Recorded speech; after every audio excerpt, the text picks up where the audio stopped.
Good morning, everybody. It's Children of Alcoholics Week, and I thought I'd do a quick video about some things that I think are really important for children that are living with their parents drinking.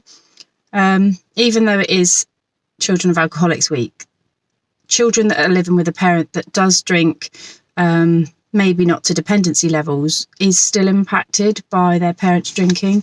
There's been recent research out to prove that children feel like they're maybe ignored more, put to bed early, all of those kind of things. So I think it's important to remember it's across the board. It's not just people that are dependent. But for me, as the child of an alcoholic, one of the most important things was safety.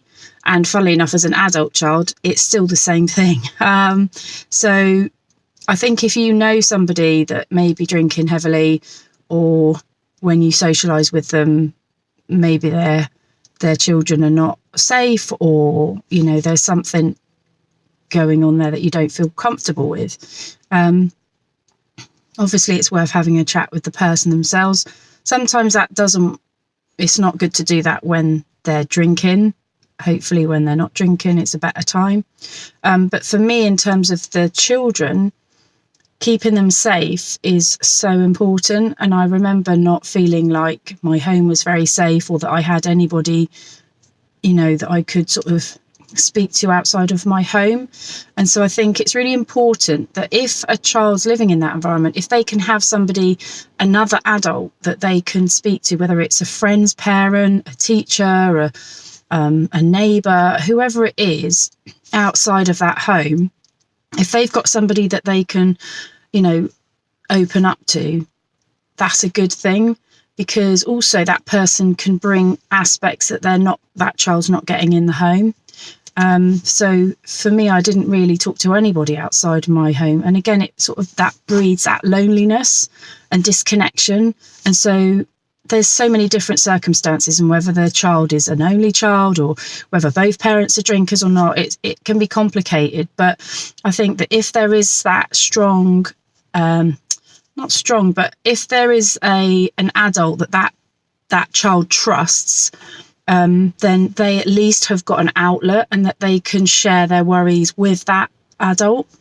And maybe that adult is you, if you're watching this. You know, maybe you know somebody, a child that's in that environment, and you could start to build a relationship and reach in and say to them, you know, try to empathise and to understand, maybe just slowly build a relationship with them.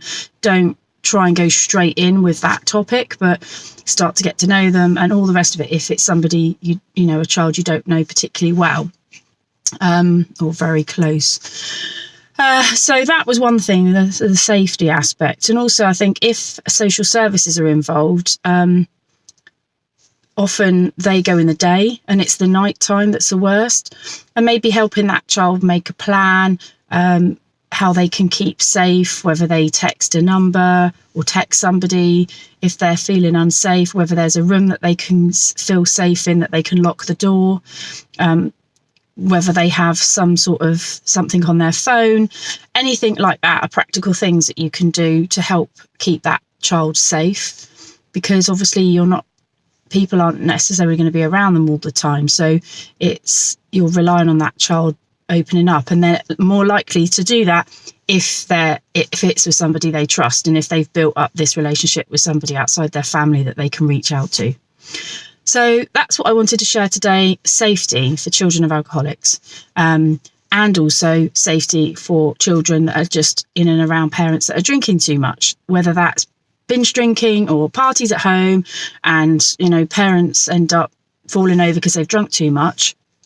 We need to look out for children and make sure that those children are safe. And we don't want parents, you know, getting in that state when their children are in the home.